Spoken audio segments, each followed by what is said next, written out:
Hey guys, it's Grand Admiral Thrawn fan, and I'm back with another Missing Black Series video.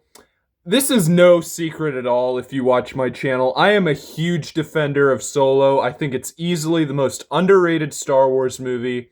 I'm quite possibly the biggest defender of this movie. I'm literally wearing my Solo shirt right now. I can't actually show it to you, but imagine me wearing a t-shirt of this movie. But anyway, Solo had a pretty decent Black Series selection, but in this video I was able to come up with a few other figures that I think, well, honestly, they either deserve their own figure or maybe they needed a re-release. But yeah, so here are 10 figures from Solo, a Star Wars story that I think need their own Black Series figure. And number 10 is actually a really important one. So for number 10, I have anyone with coaxium. Now, we did not get a single figure that came with an accessory that was coaxium. The main driving force of this movie's plot revolves around them stealing coaxium, and no figure came with it as an accessory. So for number 10, I have a re-release of anybody. It could be Han, it could be Beckett, it could be Chewie, it could be Lando, it could be Dryden, it could be a Corellia Han Solo, anyone, just as long as they come with coaxium as an accessory. And I guess Han's dice should also be an accessory too. So yeah, you know what? No. Just anyone with coaxium, and if they feel like it, just throw in Han's lucky dice. But number 9, I have someone who's a little less important, and I have Tak. Now, if you don't know who Tak is, I don't blame you. But basically, all this guy is when George Lucas made Star Wars, he wanted it that there were 2 characters in every movie, R2 and 3PO. But if you look at Solo, it is kind of hard to work in R2 and 3PO. I think they could have just been at the bar when him and Lando are playing Sabacc.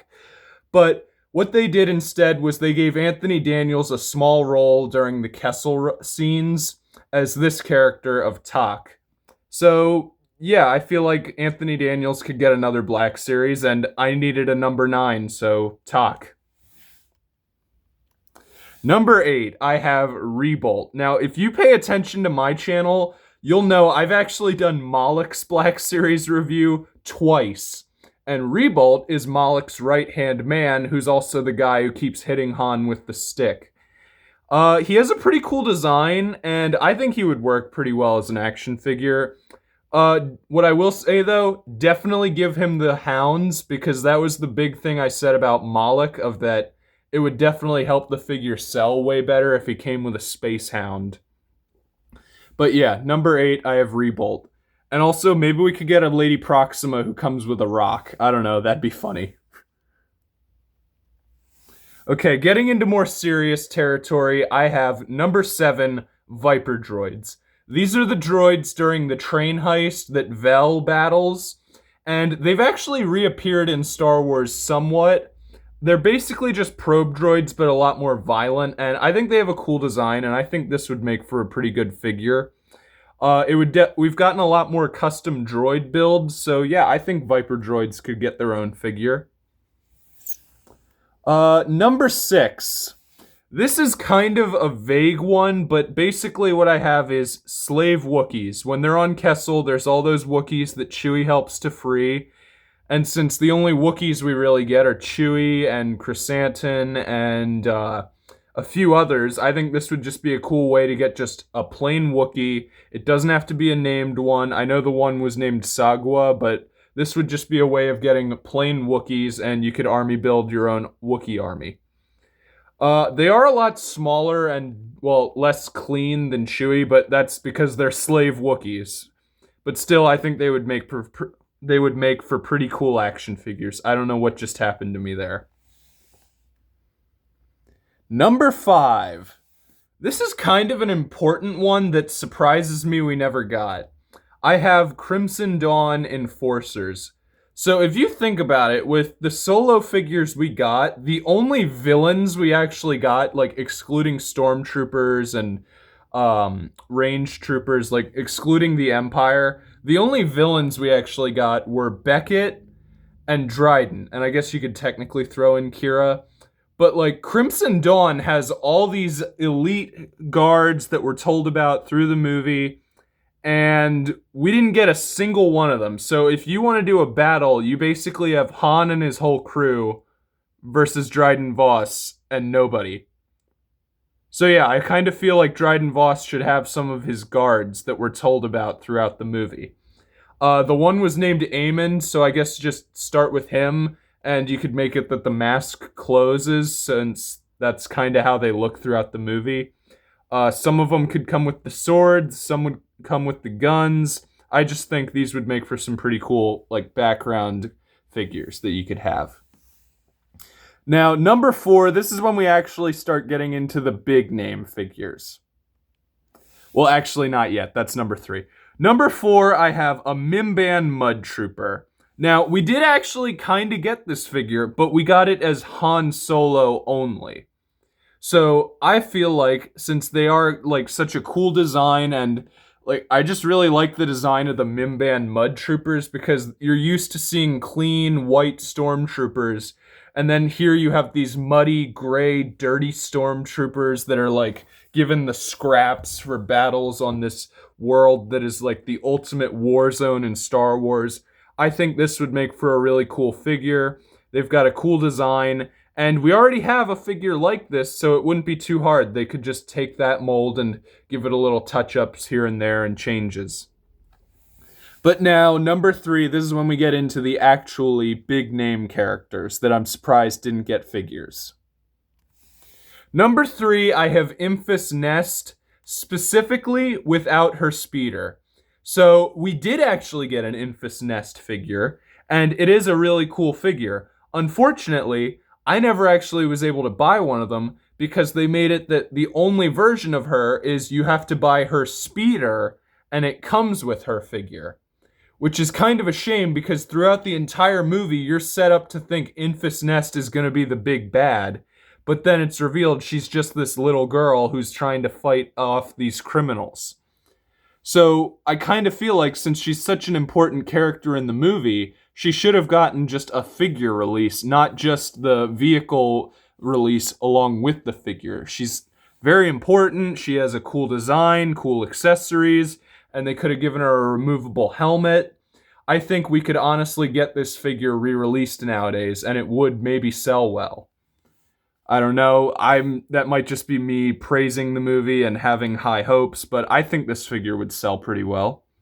So yeah, number 3, an Enfys Nest without her speeder. So just like a single figure release. Now, I actually have gone back and forth on what I should have put in second place and first place, but it was always between these two characters. And in second place, I have one that shocks me even to this day. I have Qi'ra. Now, let me explain. Qi'ra, yes, she does actually have a figure for this movie, but her figure is based entirely off of Corellia. So only the opening chase scene of the movie. That's what her figure is based off of. It is not based off of her main design in the movie where she has the white and black jacket. No, we got her figure based off of her only scenes from Corellia. And then somehow it also comes with her blaster from the rest of the movie, even though she doesn't have her blaster on Corellia. So, what I'm saying is, since Qi'ra has several different looks throughout the movie, we should at least have gotten her main one of the white jacket, well, the white and black jacket.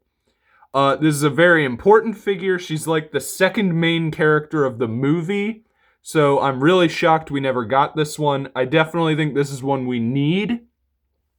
But there was one figure that I think was able to outdo Qi'ra, simply because I don't know how nobody actually made this a figure. And that is Darth Maul. Now, what I mean by this is, I can at least understand why they only made Qi'ra one figure. I think it's a stupid thing, but I can understand why they only made her one figure. I cannot understand why they didn't make Darth Maul a figure. The only thing I can think of is they wanted to leave it a surprise, but even after Solo's release, like, the surprise is out there, I feel like they could have eventually made Darth Maul a figure. Darth Maul sells no matter what. So, like, you could do him based off of Rebels, off of Clone Wars Season 7, off of the Spider Legs, which, by the way, I really want a Spider Legs Maul, but that's not what we're here to talk about. So, yeah, basically, Darth Maul, I don't know how nobody thought to make him a figure from Solo. So, yeah, anyway, I actually really like Maul's design here with the Crimson Dawn logo on his necklace thing he's wearing. I like how he has his Rebels lightsaber. I like how it shows off his legs as robotic. And yeah, I just think this would have made for a really good figure that we could have gotten. And we just somehow never got this figure. And it's really weird to me that nobody ever thought to make Darth Maul a figure. But yeah, so I guess that's about it for the video. Those were 10 characters that I think deserve a Black Series from Solo. And if you haven't watched Solo in a bit, give it a rewatch. I can gladly say it's worth a rewatch, and even if you don't like it, I still will, and I'm always going to be defending this movie. Honestly, I probably should make a video about me, why I love this movie so much. But yeah, that's for another day. This is Grand Admiral Thrawn fan signing off, and I look forward to our next encounter in my next video. But yeah, I got a really good feeling about this.